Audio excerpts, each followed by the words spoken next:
Shalom, kembali kita akan mempelajari sekolah Sabat pada saat ini, Senin 25 Januari tahun 2021. Sebelumnya mari kita tunduk kepala dan kita berdoa. Bapa di sorga, urapi hambamu dengan kuasa Roh Kudus Tuhan, supaya hambamu boleh berbicara seturut dengan kehendak Tuhan saja. Ampun dosa kami dalam nama Yesus Juru Selamat kami. Amin. Judul sepanjang minggu ini yaitu Raja Damai yang Mulia, dan berhubungan dengan pelajaran kita pada saat ini yaitu seorang anak bagi kita di dalam Yesaya 9 ayat 6 dan 7. Ayat Yesaya 9 ayat yang ke-6.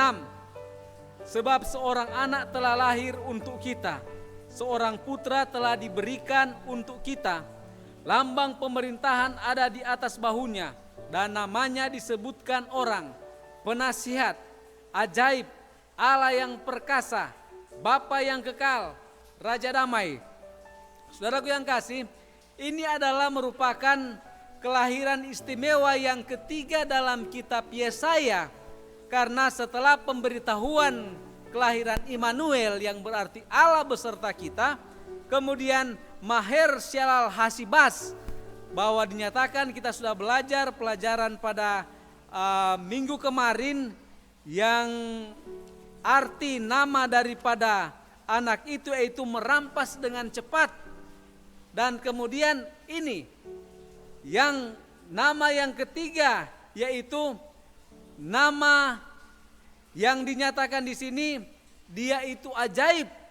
Kemudian dia itu dikatakan di sini dinyatakan bahwa dia itu adalah ilahi, Allah yang maha kuasa, pencipta yang kekal, Bapa kekal, kemudian dia adalah anak Allah. Nah, saudaraku yang kasih, orang ini atau nama ini dia adalah seorang raja yang berasal dari keturunan atau dinasti Raja Daud, yaitu kerajaan damai miliknya akan kekal. Nah, dengan semua gelar-gelar yang sudah kita dengarkan tadi, bahwa siapa sebenarnya yang menjadi atau penggenapan daripada seorang anak ini, itu tidak ada di perjanjian lama, tetapi ada di perjanjian baru dalam Lukas 2 ayat 8 sampai 14, yaitu namanya itu adalah Juru Selamat, yaitu Yesus. Jadi seorang anak bagi kita itu adalah Juru Selamat yang adalah penebus, dan dia adalah Yesus, dan dia yang disebut dengan Mesias itu atau yang diurapi. Nah, saudaraku yang kasih, ada atribut yang dimiliki oleh Yesus ini, yaitu dia dikatakan dia adalah penasihat. Dalam bahasa aslinya itu dia penasihat, yaitu Yoes, atau kemudian dia adalah Allah yang perkasa. Kemudian yang berikut, Bapa yang kekal. Tapi dia bukanlah Bapa di surga. Walaupun dia memiliki predikat dia adalah Bapa yang kekal, berarti dia memiliki kesetaraan dengan Bapa. Bahwa Yesus itu dia tidak diciptakan, tetapi dia setara dengan Bapa.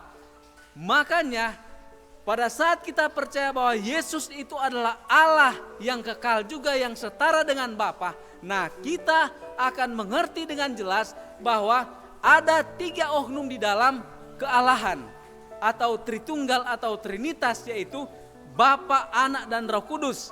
Mereka itu adalah Allah yang kekal. Mereka bekerja sama di dalam penciptaan, di dalam pekerjaan penebusan dan keselamatan umat manusia.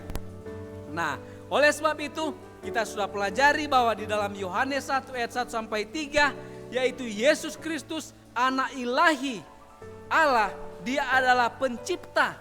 Jadi segala sesuatu diciptakan oleh Yesus. Kemudian dia menciptakan dengan kuasa Roh Kudus. Oleh sebab itu di dalam Matius 28 ayat 18 sampai 20 dinyatakan bahwa kepada Yesus telah diberikan kuasa di sorga dan di bumi. dan dia memerintahkan kepada umat-umatnya sampai kepada akhir zaman, yaitu membaptis mereka dalam nama Bapa dan Anak dan Roh Kudus. Satu nama, kemudian ada 3 pribadi di sana. Dan dikatakan di dalam ayat 20, dan ajarlah mereka melakukan segala sesuatu yang kuperintahkan kepadamu, dan ketahuilah aku menyertai kamu senantiasa sampai kepada akhir zaman. Nah, oleh sebab itu, bahwa Yesus sekarang sementara di sorga menjadi pengantara antara manusia dengan Bapa, tetapi dia mengirimkan penghibur, yaitu Roh Kudus. Dia sebagai pribadi, dia adalah sebagai perwakilan dari Yesus Kristus. Roh Kudus bukan Yesus Kristus, tetapi dia sebagai wakilnya, sebagai penggantinya pada saat Yesus dia naik ke dalam kerajaan sorga menjadi pengantara. Nah, itu adalah anak perjanjian yang di dalam Yesaya pasal 9 ayat 6 dan 7. Selanjutnya hamba Tuhan Nyonya White di dalam buku Selected Messages jilid 1 halaman 406 dan 407, dia mengatakan, ketika Kristus datang ke dunia, iblis berada di sana dan menentang dia dalam setiap langkahnya dari palungan hingga tiba di Kalvari. Jadi pada saat Yesus ini yang sebagai penasihat ajaib, Bapa yang kekal, Allah yang perkasa, Raja damai, dia lahir di dalam palungan. Dia itu Allah, kemudian dia berinkarnasi, dia menjadi manusia, tetapi dia tetap adalah Allah.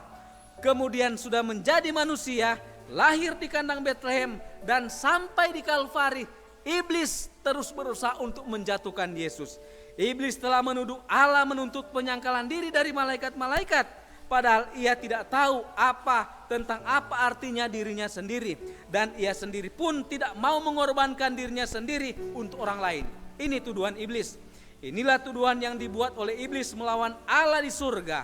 Dan setelah si jahat atau iblis atau setan itu dibuang dari surga, maka dia tetap menuduh Tuhan dengan tuduhan bahwa ia menuntut pelayanan yang ia sendiri tidak inginkan atau tidak lakukan.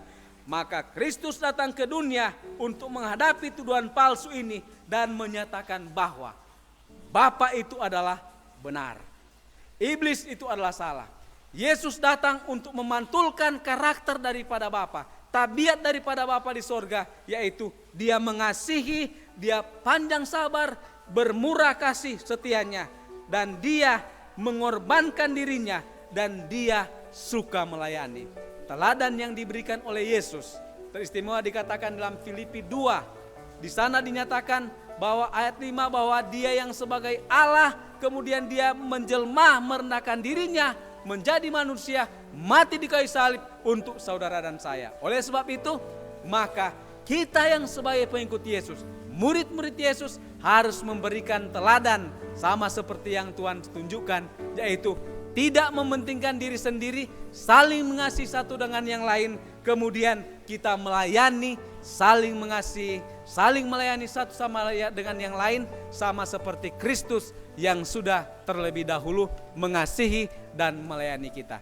Kiranya Tuhan memberkati kita. Amin.